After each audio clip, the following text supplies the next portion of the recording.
Welcome back, everybody. You're watching TTBurger Game Reviews here on YouTube, and this is the final part of my Crash Bandicoot Series review, episode 167, part 4 Crash Bandicoot Series Part 2. If we take a look at some of the Crash Bandicoot games that were not made by Naughty Dog after they lost the license.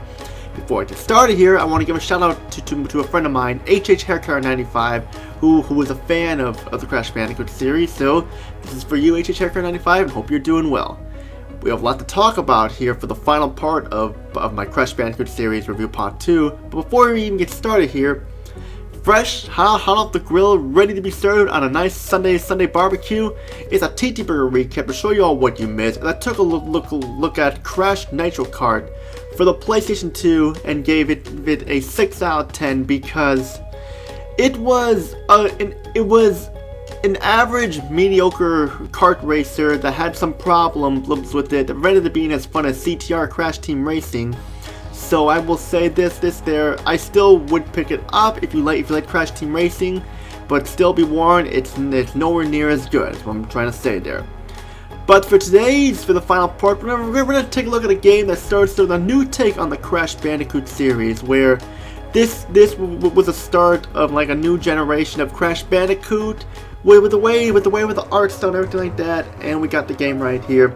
This is Crash Twinsanity for the PlayStation 2 and Xbox, released on September 28th, 2004 by Traveler's Tales and Vivendi Universal Games.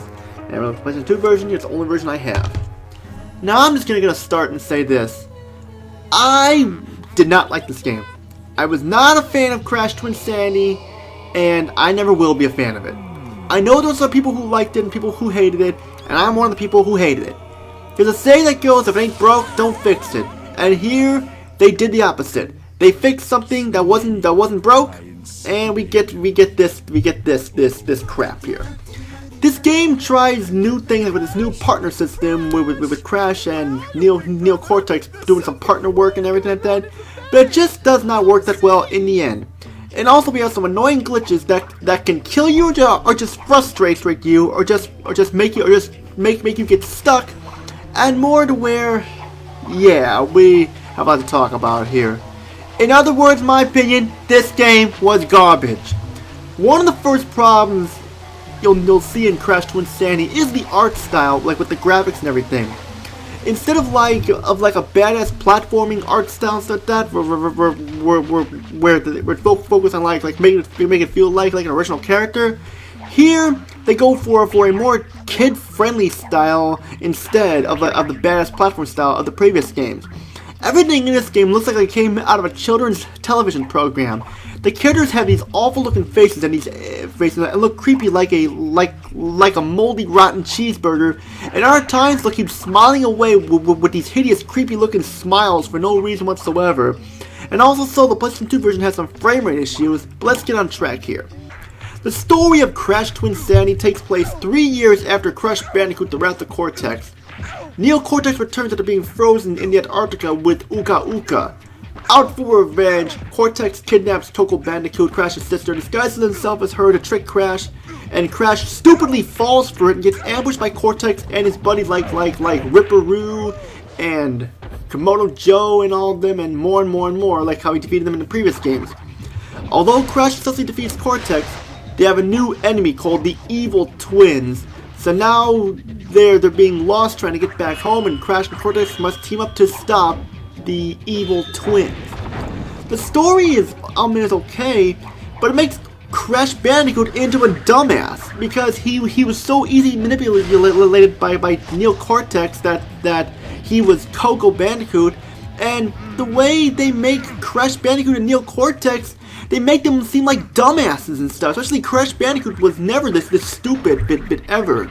Here he's just like a dumbass who believes everything he sees. He actually is convinced that Cortex was his sister. He thought Cortex disguised as Coco was actually Coco. So that's just dumb there. I mean, sure, it introduces characters like Cortex's niece, Nina Cortex, but still, it could have been a better story. The way they made the character thing just, ugh. For the presentation, I already somewhat talked about the graphics, but I need to talk a little more in detail. The character models do look, I already mentioned about the character models, like how they have those ugly looking faces and stuff like that, but they do move pretty well, like the anime made well, like their arms and legs move really well and stuff, but the faces just look awful. The backgrounds are okay, like just that they do look nice and colorful, I'll admit that much, and the cutscenes do look decent, but like I said before, the art style, the way how everything looks like a Saturday morning children's television cartoon is the problem here, like I said before. And of course the frame rate issues in the PlayStation 2 version. The sound, I gotta say, is also, decent sound. The music is acapella music, and I love acapella music, it is awesome. But the voice acting is meh. Clancy Brown is nowhere to be found, and the new voice actor for Neo Cortex is not very good. Aku Aku still sounds good, but like the rest of the voice acting just meh. The gameplay for Crash Twinsanity, I understand they wanted to try something different, but I was not a fan. I know there are people who like this game, but this game was not for me. It has its good moments here where it at times plays like a classic Crash Bandicoot game with the platforming elements, jumping on the crates, and collecting Wampa fruit, and then of course Aku Aku is in there too, and more and more. And this part they get right, make it feel like a Crash game. There are some cool parts where Crash and Cortex team up, and Crash uses Cortex as like a hammer or spins around so that to break crates and more, which is fun.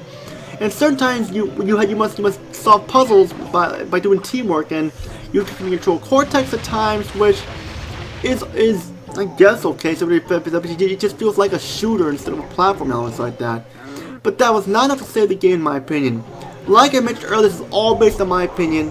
But now the bads. There are tons of glitches in Crash Twinsanity. Glitches where you fall through the floor and die, glitches where you just die randomly, out of bounds and inbounds, and more. Aku Aku is useless in Crash Twinsanity.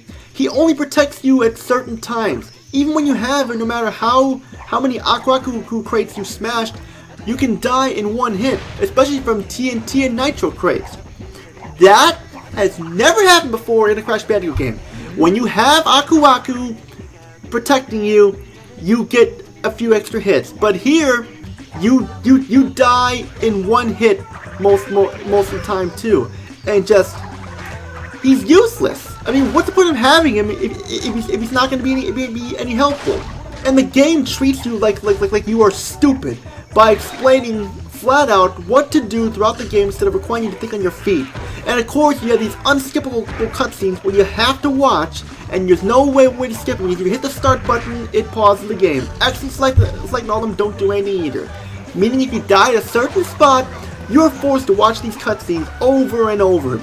Sure, the CG pre-rendered cutscenes you can skip and hitting the X button, but still, the in-game ones you cannot skip.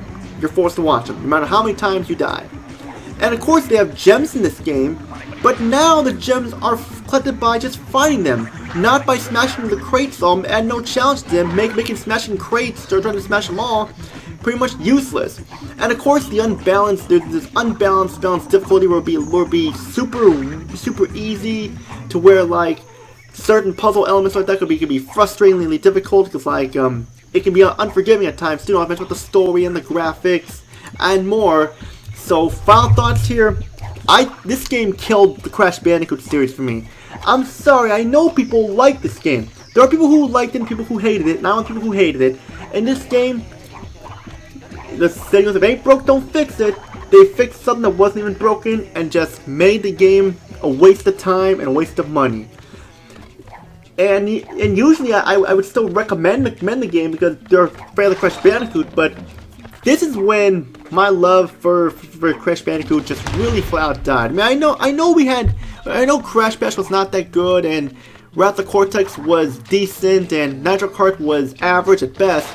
But those games actually felt like Crash games somewhat, despite the problems. But here, this doesn't feel like a Crash Bandicoot game at all, and especially how they made Crash into a dumbass like that, which is something that never should happen. So final thoughts here. I didn't like this game, and there are people who will like it. I'm aware of that, and will probably want to check it out.